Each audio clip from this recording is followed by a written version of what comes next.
Lauren shares here very large amounts of Amrita again in the last few days. It's pouring over my face and head.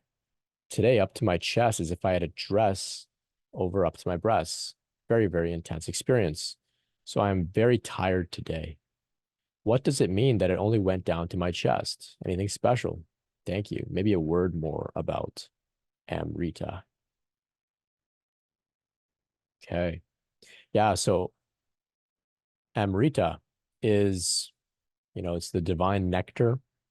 Um, for some, it can begin to pour down from the brain through the nasal cavity, onto the tongue, and then down the throat, and of course into the chest. Um,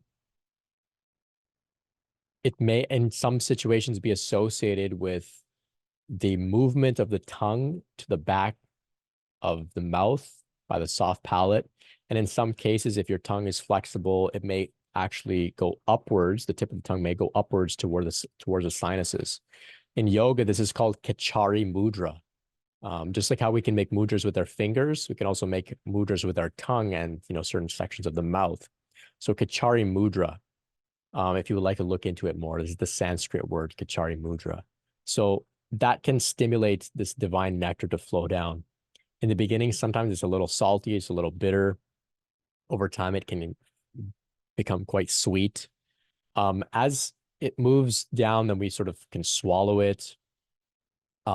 It can serve to cool off any of the digestive fire.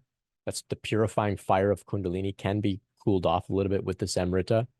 You describe here that, it only went down to your chest. Now, perhaps your sensitivity to it only went down to your chest.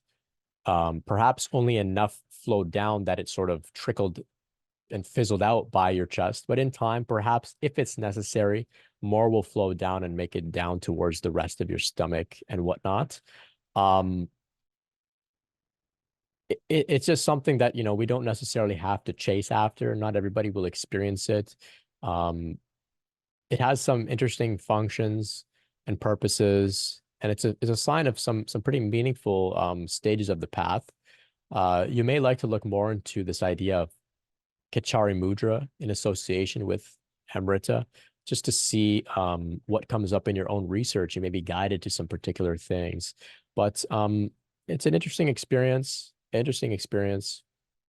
Not something to chase, not something to hold on to, but very interesting nonetheless. It's a great question, Lauren. Thank you.